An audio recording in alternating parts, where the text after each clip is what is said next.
The world's biggest library. The world's biggest library. Focus question.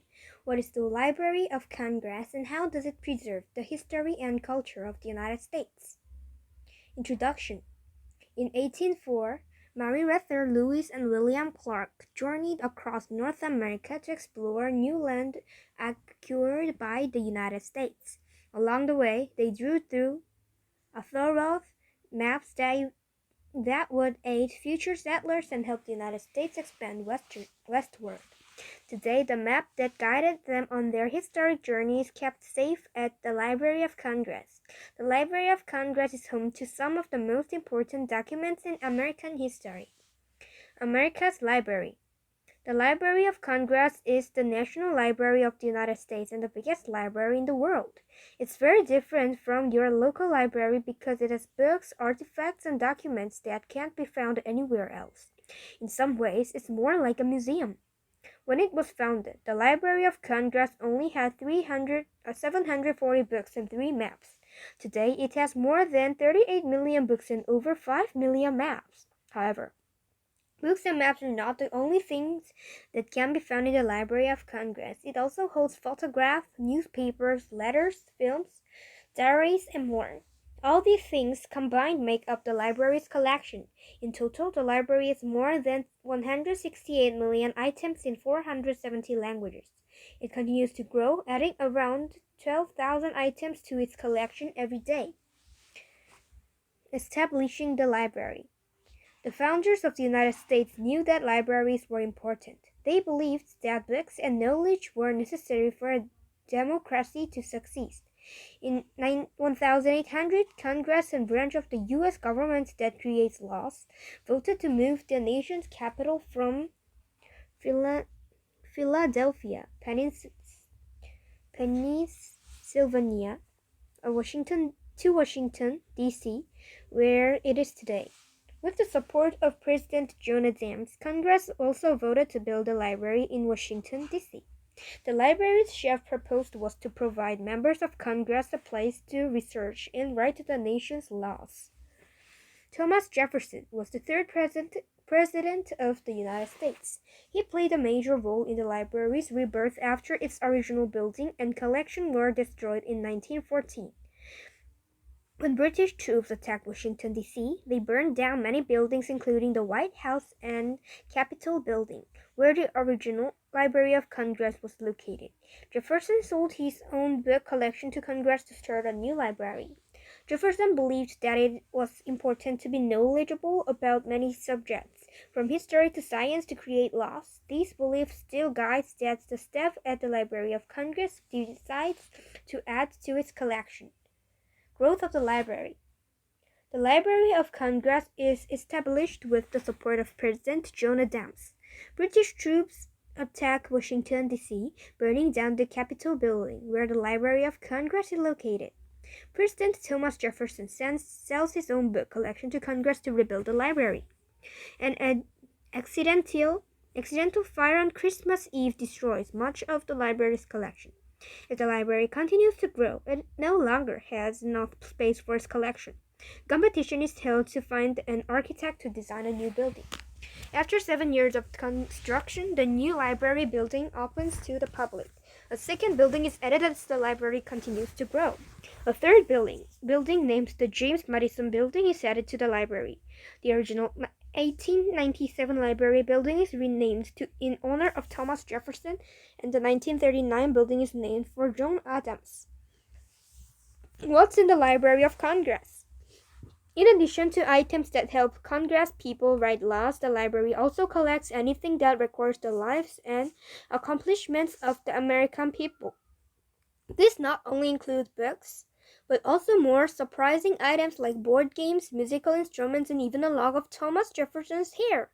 Like all libraries, the Library of Congress has many books stored on its shelves. Unlike most libraries, however, many of its books are rare, meaning only a few copies of them exist. The Library of Congress is home to the largest collection of rare books in North America. These books can only be found in a handful of libraries around the world. Wowzer! The smallest book in the Library of Congress is Old King Cole, 1 square millimeter. That's about the size of a period at the end of the sentence. The largest book in the library is Bhutan, a visual odyssey across the Himalayan kingdom. It's 5 feet, 1.53 tall and weighs 130 pounds, 58.9 kilograms. That's the size of some adult. The oldest printed book you can find at the Library of Congress was written in 370 CE, more than 1,000 years ago, but the library has many handwritten books that are even older. The oldest written document in the library is a cuneiform tablet. Cuneiform, invented by ancient Mesopotamians, is one of the earliest systems of writing. The tablet at the Library of Congress dates all the way back to 2040 BCE. The Library of Congress also has many documents and artifacts that are important to the history of the United States. A rough draft of the Declaration of Independence and President James Madison's personal copy of the Bills of Rights are both at the library. The library's collection also includes a world map created in 1507. It's known as American's Birth Certificate because it's the first document on which the name America appears. Up, and away. From Captain America to Captain Marvel, just about every superhero can be found in the Library of Congress, which is home to the world's largest collection of comic books. You can find the personal items of many famous Americans in the library too. From presidents and explorers to artists and inventors, the diaries of Susan B. Anthony, who fought for women's right to vote, are at the Library of Congress. The notebooks and photographs of aviation pioneer Wilbur and Orville Wright are also there, including the photograph that captured their first successful flight. Even the contents of President Abraham Lincoln's pockets the night he died are displayed at the Library of Congress. Not everything in the library's collection is historic, however. In 2010, the Library of Congress recognized that social media is an important form of communication. It can teach us a lot about our society today. So, from 2010 to 2017, the Library of Congress collected every single public tweet on Twitter dating from 2006. In just the first 3 years, the library collected 170 billion tweets. The Librarian of Congress. More than 3,000 people work at the library. The Librarian of Congress oversees them. This librarian makes important decisions about how the library is run and what items the library collects. He or she is appointed by the President. The Librarian of Congress is appointed for a term of 10 years, but a few have served much longer. The longest-serving librarian was George Herbert Putnam, who was head librarian to 40 years, from 1899 to 1939. Only 13 librarians of Congress served in the first 200 years of the library's existence. In 2016, President Barack Obama appointed Carla Hayden as the 14th Librarian of Congress. Hayden was the first woman and first African American to be appointed to the position. The Library of Congress today. The Library of Congress is now made up of 3 buildings, all named after former presidents. The Thomas Jefferson Building is a popular attraction for tourists visiting Washington, D.C. The Great Hall is the main room in the Thomas Jefferson Building. More than 50 artists helped create the sculpture, paintings, and mosaics in Great Hall. The room is a showcase for the art and culture of the United States, dating from the time when it was still a new country.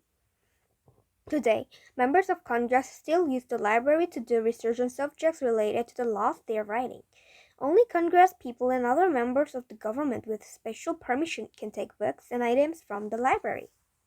Even though not everyone can check out books, everyone can visit the Library of Congress. Visitors can read books, do research, view exhibits, or take a free tour. Every year, the library welcomes hundreds of thousands of visitors. In 2018, nearly 2 million people visited the library. Visit the library online. Millions of items in the library's collection have been digitized, so people anywhere in the world can see and learn about them online. If you can't travel to Washington, D.C. to visit the library in person, you can visit its website, www.loc.gov. Telling Americans history. Although its original purpose was to serve Congress, today the Library of Congress plays an important role for all Americans. It helps preserve the history and culture of the United States. Unlike other libraries, many of the items in its collection can't be found anywhere else in the world. These items help to tell the story of how the United States has grown and changed over time. At the Library of Congress, they're kept safe for future generations.